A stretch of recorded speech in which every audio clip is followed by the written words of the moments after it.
Hello, everybody. How are you? And I hope you're having a good Sunday. I'm here to talk about some boxing that happened this weekend. Since once again, me and Joshua were not able to do our boxing chit because has he's got something. I don't know what, but he told me he's sick. So well, that gives just another occasion for me to do my own my own stream or podcast, whatever you call it. All right. So first, I want to say a few words about the card in Australia, which happened on Friday.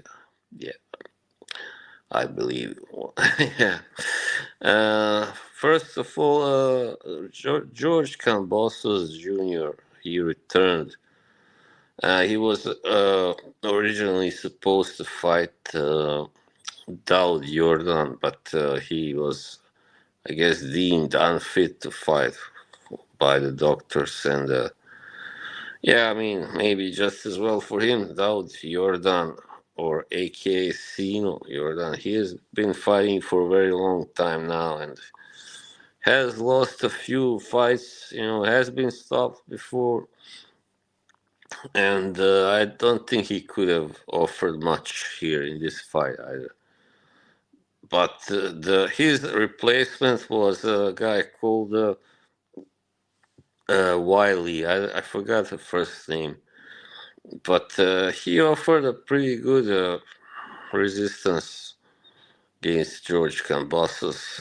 However, Cambosos was dominant.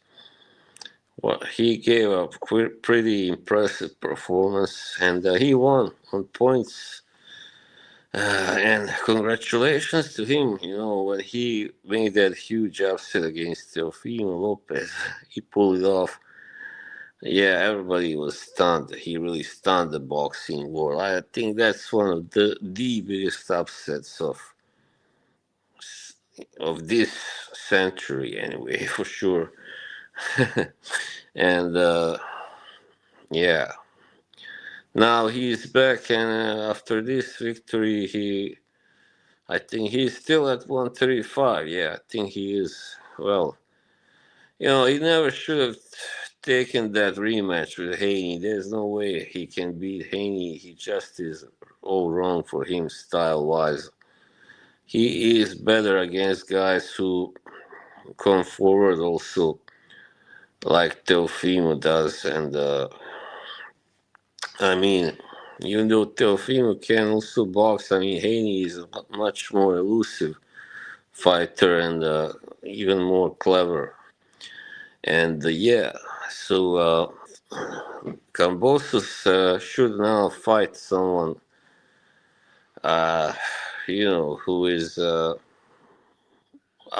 winnable opponent for him. Definitely, he should concentrate on fighting maybe mid-level fighters for now, and because I don't know really who else is out there for him.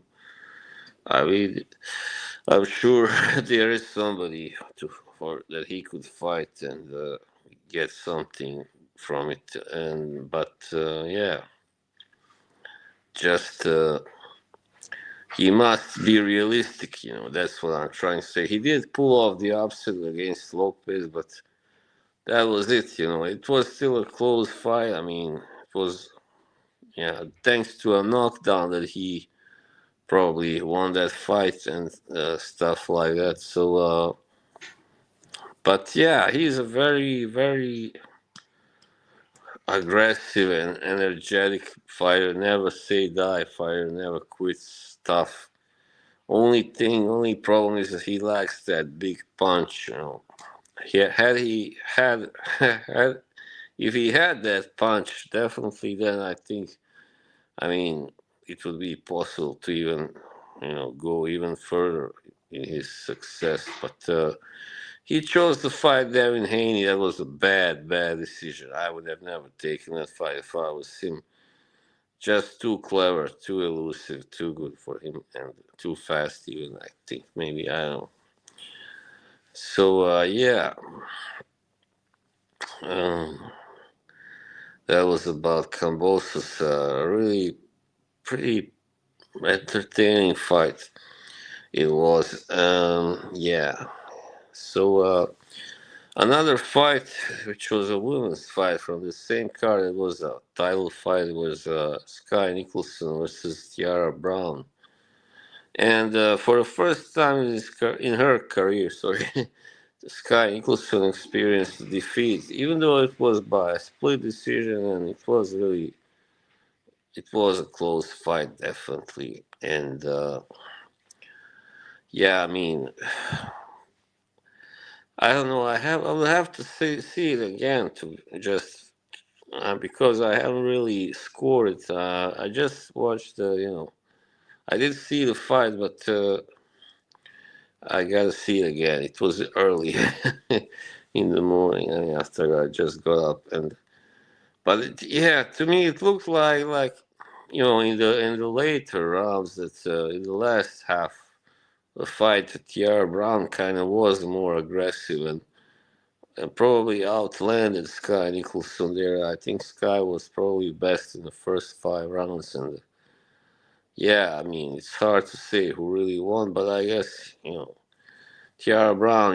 I have to congratulate her. I know that Joshua is also friends with her and knows her, so congratulations. It was a big achievement. I mean, she's 36 years old and she's a cop, so she started boxing pretty late in life, and I believe this was her 19th fight. At 36 to have only 19 fights, couldn't have started really much sooner than like 30 years maybe of age or something as a pro. So yeah, quite an achievement. She looked very confident before the fight, and yeah, that was important also. Uh, and Sky Nicholson, I mean, I see they are already talking about rematch. Yeah, why not? The fight was very close, and Eddie Hearn said it just Sky didn't really fight at her best here. I don't know. I really can't tell. Maybe, maybe not. But yeah, Tierra Brown is a taller fighter, kind of rangier than Sky, and Sky is kind of more bulky, and yeah. But she also doesn't have. She lacks power. I mean, I know not many female boxers have real power, but I mean, Tiara Brown seems to have kind of some better power. I think she's got like 11 knockouts so far. So that's a very good, percentage for a female boxer. 11 out of 19. It's more than half. So, all right. So, yeah, Tiara Brown. Now, this is the featherweight division. Just let me see who else is out there. I mean, I know that. Um, all right. Featherweight division.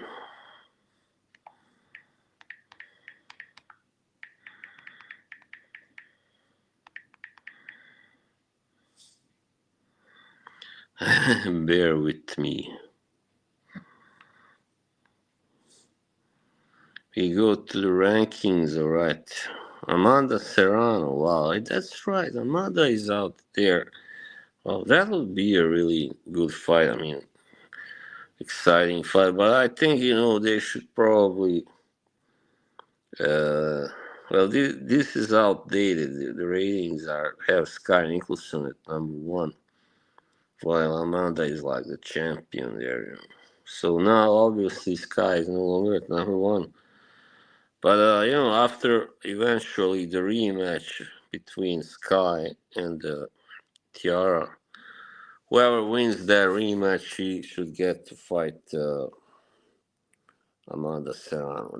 So because there aren't that many other big fights to be made at that division, you know. So yeah, definitely. All right. Well, that was about the Sydney card. I believe that was in Sydney. Yeah. Okay, now we can talk about the card. Also, by the way, Chernika Johnson, she also fought last night. Yeah, Chernika Johnson against Nina Hughes. She stopped her in the seventh round, even. Wow. Congratulations, Chernika. Amazing performance, Chernika. All right. Well, but she's fighting at bantamweight, so she's also one of the best female boxers, I guess, right now. All right. Then to go to Sebastian Fundora, who also fought last night. And I don't remember, he was also supposed to fight somebody else, wasn't he? I think so. He was forced to fight a guy called Chordale Booker. So he stopped Booker in the fourth round very impressively. Yeah. Wow, that was. I mean, he hasn't fought. This was almost exactly a year since his last fight against Tim Tszyu, which was on the 30th March. That was a very controversial fight. That fight should have been stopped way before because Tszyu had really serious bleedings, cuts. But back to Fundora, now he's still the man. He holds the WBC and the WBO titles, super welterweight. Um, only has that one loss to Brian Mendoza where he just got caught. And since then, Brian Mendoza hasn't done that well. Has lost two fights. But actually, one of them to Tim Tszyu himself. So what I would like to see is a rematch with Tszyu probably, or eventually Fundora to fight the new WBA champion. I believe isn't he? Uh, Mr. Bakram Murtazaliev. Yep. That's the IBF, sorry, the IBF champion. Okay. Who holds the WBA title? I'm not sure. Joe. Yeah, so yeah, that would be a really good one. I mean, Bakram Murtazaliev is also a little taller fighter, not as short as Tim Tszyu. He's almost 6 feet tall, actually. So, even though still that's pretty big uh, difference there, but not as huge, as gigantic as it was between Tszyu and Fundora. So it was like, I believe, how many? 9 inches. Holy crap! And here it would be like 6 inches or something. Yeah, six. Right. So that would be a fight who everybody wants to see right now. I mean, Murtaza Aliyev is 23-0 and has knocked out Sue, of course, and Jack Kulkai, and he's beaten a couple other solid fighters. Yeah, so he also will need a fight soon. He hasn't fought since October, so he will fight, I trust, by June probably or something.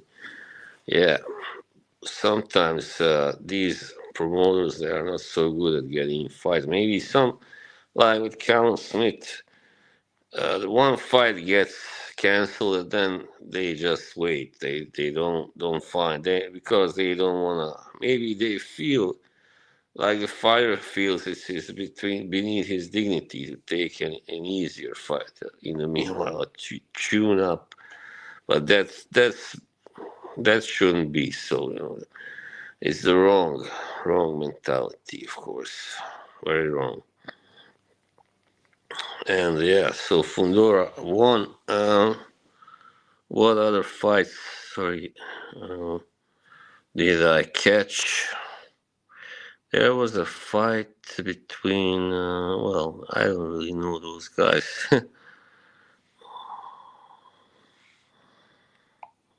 Just a second. Looking for boxing results. Okay. This is actually, no. Why is this here? This fight already has happened. What the heck? Yeah, alright. That guy, Garcia, he beat, that's right. Um, what was his full name? Elijah, he beat Terrell Gaucher, even though Gaucher put him down, and he looked like he was hurt there. I mean, the way he hit the canvas. But yeah, it looked like Gaucher really, hit him hard, But Garcia came back, and fair or not, he was handed the decision. I think that's because he's the much younger man. He's only 21. While Gaucher is 37, he's been in India for a while now. It's a few. He's fought, for instance, Team 2 also, and dropped him once, actually. So, yeah, he's a pretty dangerous puncher, I guess. Can be. Um, yeah.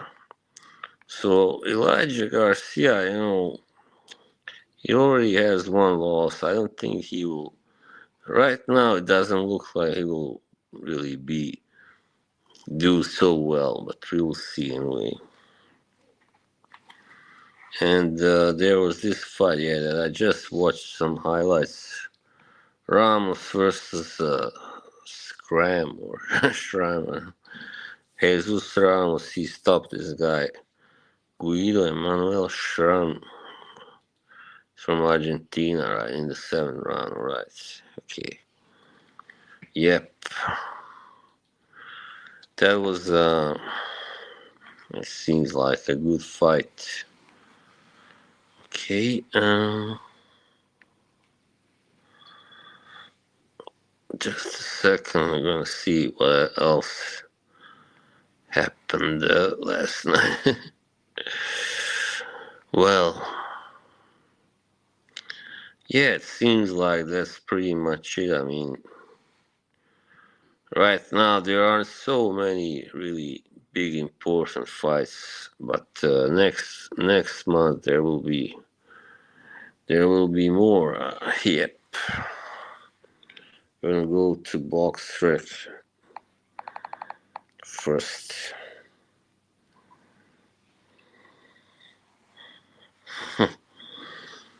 Oh, sorry.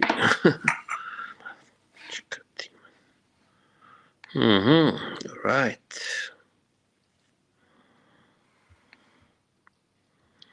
All right. I see. Also, yeah, this fight in Japan. Kenshiro Teraji won by 12th round TKO, but that was not this week. It was the week before, or even more, 2 weeks ago. All right, so let's see what we had ahead of us. What we have, I mean, next weekend. Okay, upcoming boxing matches. Well, all right, Michaela Mayer versus Sandy Ryan. That's the rematch. Yeah, that was because I guess some controversy happened there before that first fight when Ryan was attacked on the street, and I mean Sandy Ryan has only 9 fights, and Michaela Mayer has 22, so yeah, big difference there. We'll see. Also, some Mexican Lardy Zabal versus a Japanese guy called Yabuki. Okay. Hmm. So, oh yeah, right, cool. Brian Norman. This is on the undercard. Mayer versus Ryan. Brian Norman Jr. Jr. is fighting Eric Suevas. You know, Brian Norman is Jr. is a really very good fighter. I mean, I have no doubt that he will win this fight. Also, probably because I haven't heard of this guy Suevas, but doesn't necessarily mean he's no good. I mean, it's just hard to keep track on all the boxers, man.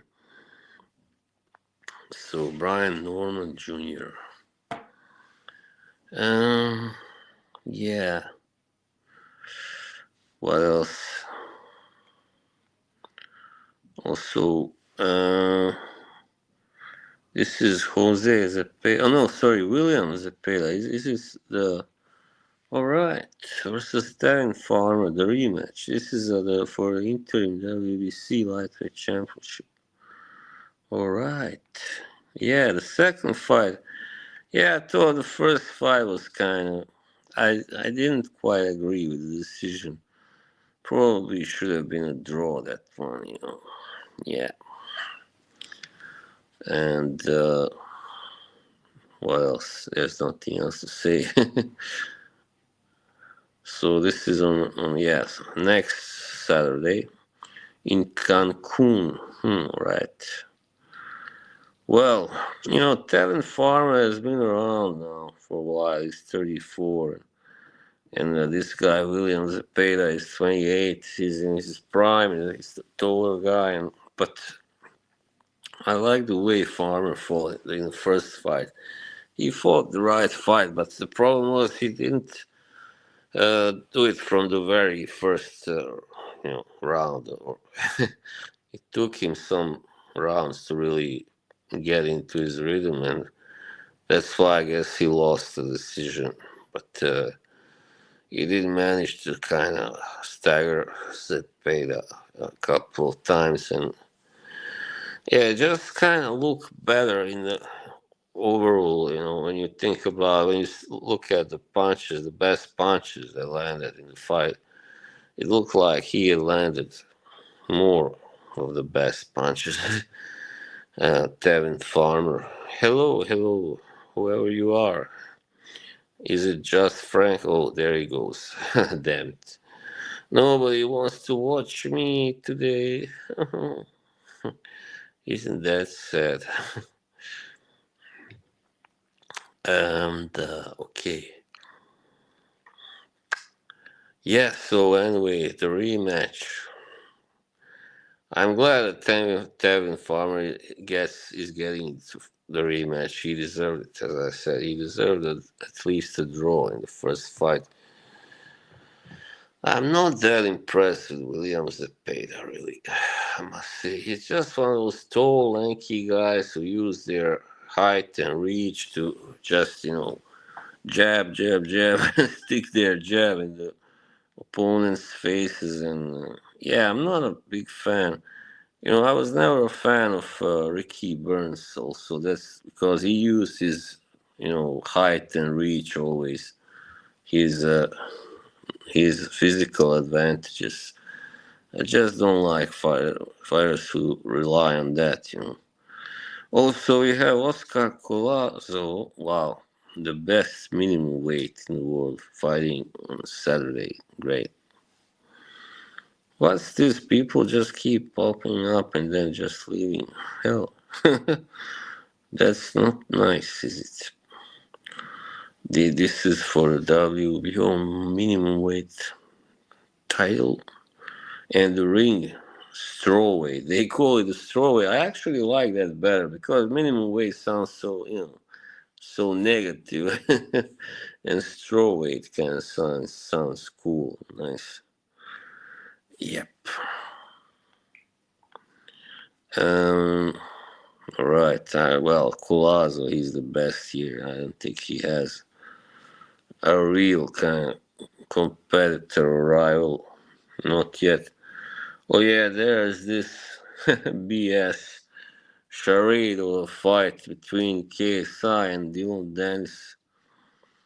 This is in Manchester Arena. AC, oh no, not ACAO Arena. Okay. Nice. I mean, not nice, but I think it's an exhibition. I think KSI will win. I mean, I watched when Dennis fought Logan Paul, and yeah, that was just bullshit. He didn't fight really. He didn't box. He doesn't know how to box because he's an MMA fighter. Simple as that. Yes. All right. So, well, seems like we've come as long as we could now. It's a little difficult when nobody is there in the chat. So yeah, this stream will be a little shorter than the last one. So I'm afraid. Uh, yeah. To recap, Sky Nicholson suffered her first loss against Tiara Brown by split decision, and George Kambosos Jr. He came back with another victory against an unknown but hard-hitting fighter. And the third most important fight was Sebastian Fundora. He stopped Chordale Booker. Yes. Yeah, I mean, in the end, I just want to address one thing that has been a problem lately in boxing. That's the all these pullouts. There has been such an incredible number of boxers pulling out in the last minute, in the last few months, only. And I don't know what's happening. Why is that? But obviously, it's not all because of their health or something, an injury.